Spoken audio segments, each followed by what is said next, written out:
Hello everyone. इस video में मैं आपको बताऊंगा कि आप मेडिफ्लक्स में एक परचेज बिल फ़ोटो से या पीडीएफ से कैसे चढ़ा सकते हैं। देखिए, सबसे पहले आपको ऐड परचेज के पेज तक पहुंचना है। उसका तरीका मैंने ऑलरेडी ऐड परचेज के पेज में बता दिया है, फिर भी अभी मैं बता देता हूं क्विकली।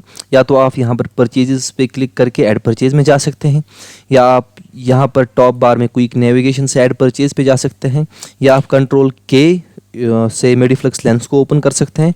उसके बाद आप ऐड परचेज सर्च करेंगे और उसके बाद यहाँ पर एंटर क्लिक करके उस पर पहुँच सकते हैं, या आप इस ऐड परचेज का शॉर्टकट क्लिक कर सकते हैं। ऐड परचेज के लिए हमारे पास शॉर्टकट है ऑल्ट F3 में क्लिक करूँगा तो मैं ऐड परचेज वाले पेज पर पहुँच जाऊँगा। देखिए, एक बिल को स्कैन करने के लिए आपको क्या करना है, टॉप राइट कॉर्नर में आपको स्कैन का ऑप्शन दिखाई देगा, उस पर क्लिक करना है। ओके, उसके बाद यहाँ पर आप अगर आप लैपटॉप से यूज़ कर रहे हैं तो आपको अपना फाइल मैनेजर ओपन हो जाएगा और यहाँ से आपको सिलेक्ट करना है फाइल। अगर आप फ़ोन से चला रहे हैं तो आपको वहाँ पर भी फाइल मैनेजर से फ़ोटो या पीडीएफ सेलेक्ट करने का ऑप्शन मिल जाएगा, बट अगर आप उसी टाइम पर कैमरा से पिक्चर लेना चाहते हैं तो वो भी आप कर सकते हैं वहाँ पर। ठीक है, अभी के लिए मैं यहाँ पर कुछ इमेजेस सेलेक्ट कर लेता हूँ। चलिए, मैंने 3 पेजेस एक बिल के सेलेक्ट कर लिए। अगर आपके पास एक ही है तो एक भी कर सकते हैं, 10 हैं तो 10 भी कर सकते हैं। उसके बाद जैसे आप ओपन पर क्लिक करेंगे, ठीक है, यहाँ पर आपको क्रॉप करने का ऑप्शन मिल जाता है, या कभी ऐसा होता है कि आप फ़ोटो उठा लेते हैं लेकिन साइड में कीबोर्ड, डेस्क वगैरह कुछ और भी आ जाता है, तो उसको हमें क्रॉप कर लेना है। ठीक है, अगर आपने बिल का फ़ोटो सही से उठा लिया है तो आपको क्रॉप करने की ज़रूरत नहीं है। मैं यहाँ पर तीनों पेजेस चेक कर लूँगा और उसके बाद कंटिन्यू स्कैन पे क्लिक कर लूँगा। जैसे मैं कंटिन्यू स्कैन पे क्लिक करूँगा, ये तीनों अपलोड हो जाएंगे और आपको ये मैसेज देखने को मिलेगी, your document is in scanning Q, you will get notified when it is ready. ठीक है, देखिए अब ये आपको देखने को कहाँ मिलेगा, यहाँ पर आपको इधर ही स्कैन के लेफ्ट साइड में ड्राफ्ट्स का ऑप्शन मिलेगा, ड्राफ्ट्स पर क्लिक करना है। ठीक है, देखिए अभी जो मैंने यहाँ पर फाइल चढ़ाई जिसमें 3 इमेजेस थे, तो वो यहाँ पर अभी स्कैनिंग क्यू में है, यानी वो अभी स्कैन हो रही है। तब तक आप कोई अपना दूसरा काम कर सकते हैं जब तक ये स्कैन हो जाएगा।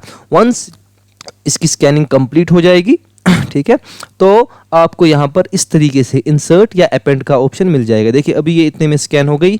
कभी अगर आपके पास बड़ी बिल है 10 पेज 15 पेज, या कभी सॉफ्टवेयर पे बहुत सारे लोग एक साथ ही स्कैन कर रहे होते हैं, तब ये अभी ये मुझे लगता है कुछ सेकेंड्स में ही हो गया, 10-15 सेकेंड्स में। बट इन केस ये कभी टाइम लेता है 1 मिनट 2 मिनट या 3 मिनट, तो आप तब तक वेट कर सकते हैं या आप दूसरा काम कर सकते हैं। वंस स्कैन हो जाएगा आपके पास 2 ऑप्शन रहेंगे, एक इंसर्ट का, एक अपेंड का। ठीक है, इंसर्ट से क्या होगा, अगर मैंने यहाँ पर ऑलरेडी कुछ मेडिसिन लिख रखी होंगी, ठीक है, मेरे पास यहाँ पर पहले से कुछ मेडिसिन होंगी और यहाँ पर मैं ड्राफ्ट्स पे फिर इंसर्ट कर लूँ इस वाले स्कैन को, तो जो मैंने ऑलरेडी यहाँ पर लिखा हुआ है, मेरे पास अभी एमॉक्सिलिन और पैरा एक मेडिसिन है, तो ये ओवरराइड हो जाएंगे, यानी ये यहाँ से हटके इस स्कैन के रिजल्ट्स आ जाएंगे। और अगर मैं अपेंड कर लूँ तो ये इसी के नीचे 3rd रो से जुड़ जाएंगे इसके साथ। अभी के लिए मैं इंसर्ट पे क्लिक करता हूँ। ये मुझे यहाँ पर कन्फर्मेशन मांगेगा कि आपके पास परचेज सेल्स में ऑलरेडी कुछ डेटा है, क्या आप श्योर हैं आप इसको ओवरराइड करना चाहते हैं, तो मैं अभी के लिए कन्फर्म कर देता हूँ। और उसके बाद ये मुझे बताएगा कि आप फील्ड्स मैप कर लीजिए। देखिए इन 99% केसेस आपके फील्ड्स ऑलरेडी मैप्ड होते हैं, बट कभी ये उनको ढूंढ नहीं पाता है, तो आपको उनको मैप करना है। फॉर एग्जांपल हमारी बिल में पर्टिकुलर लिखा था हेडर को, हमें बताना है कि वो पर्टिकुलर जिस हेडर को लिखा है वहाँ पर। ठीक है, मैं अगर आपको यहाँ पर भी दिखा दूँ, देखिए ये है वो बिल जो मैंने अभी स्कैन की थी। देखिए यहाँ पर इस हेडर का नाम पर्टिकुलर लिखा है ना, तो कभी आपकी बिल पर पर्टिकुलर लिखा होगा, कभी आइटम लिखा होगा, कभी प्रोडक्ट लिखा होगा, कभी ड्रग, कभी मेडिसिन, कभी कुछ भी लिखे हो सकता है। तो सॉफ्टवेयर को कैसे पता चलेगा कि वही वाला कॉलम मेडिसिन वाला कॉलम है, आपको उसे मैप करना पड़ेगा। यहाँ पर मैं पर्टिकुलर को ड्रग या प्रोडक्ट नेम के साथ मैप कर लेता हूँ। क्वांटिटी जो है, क्वांटिटी हमारे पास इसमें दूसरा कॉलम भी है QTY। आप देखें यहाँ पर मैं आपको दिखा देता हूँ। देखिए यहाँ पर क्वांटिटी जो है, ये असल में क्वांटिटी है नहीं, क्वांटिटी वाला कॉलम ये है QTY वाला। क्वांटिटी में असल में पैक वाला है, इन्होंने इस बिल पे गलत लिखा है, क्वांटिटी ये है। ठीक है, तो मैं यहाँ पर क्वांटिटी को ऐसे ही छोड़ देता हूँ, या मैं इसको किसी दूसरे के साथ मैप कर लेता हूँ, यूनिट्स या पैक साइज के साथ। अभी मैं इसको रहने दे देता हूँ।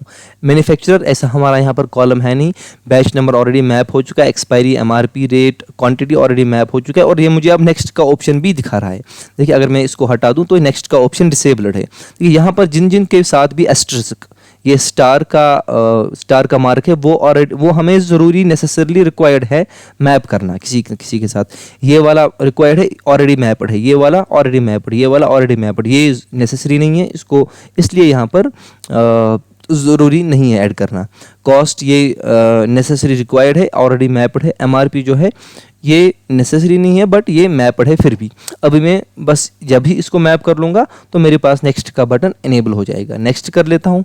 ये मुझे बता रहा है कि 24 आइटम्स है जो हमने वहाँ से निकाले हैं। उसके बाद इंपोर्ट कर लेता हूँ तो आप देखिए कि मेरे पास 24 आइटम्स यहाँ पर आ गए हैं।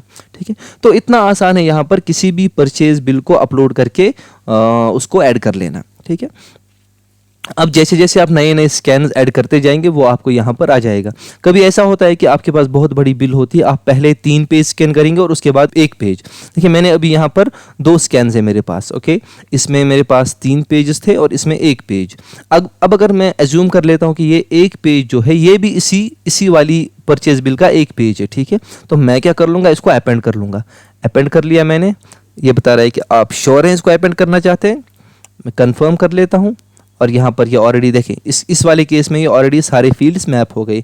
नेक्स्ट कर लेता हूँ, इंपोर्ट कर लेता हूँ। अब देखिए 24 के नीचे मेरे पास और 12 मेडिसिन जो टोटल 36 होते हैं वो जुड़ गए, पुराना ओवरराइड नहीं हुआ। ठीक है, यही मैं आपको पहले समझा रहा था कि इंसर्ट और अपेंड में क्या डिफरेंस है। उसके बाद आपको ट्रेड प्राइस वगैरह ये हमारी बिल में होता नहीं है, उसको यहाँ पर फिल कर लेना है। या हमारा एक पावरफुल टूल ऑटो कैल्क जो कि यहाँ पर इस कैलकुलेटर बटन पर क्लिक करके ओपन होगा या ऑल्ट सी से, जहां पर आप ऑन द गो यहीं पर सारी ट्रेड प्राइसेस कैलकुलेट कर सकते हैं। ठीक है, तो एक साथ ही मैंने सारी ट्रेड प्राइसेस कैलकुलेट कर लिए एक फॉर्मूला से, जो भी मेरे लिए नेसेसरी होगा, जो भी मेरे लिए मैं अपने लिए इस्तेमाल कर रहा हूँ। यहाँ पर मैं एमआरपी पे 15% डिस्काउंट देके इनको सेल करूँगा तो मैंने 15% दे दिया। या अगर मैं कॉस्ट पे अपना चले हम मान के चल लेते हैं 10% प्रॉफिट जोड़ना है तो मैं 10 यहाँ पर ऐड कर लूँगा और एंटर। तो यहाँ पर नया ट्रेड प्राइस मेरे लिए कैलकुलेट हो गया कि मुझे इसको आगे कितने में सेल करना है। ठीक है, उसके बाद बाकी जो चीज़ें हैं ये मैंने ऑलरेडी ऐड परचेज वाली वीडियो में बता दी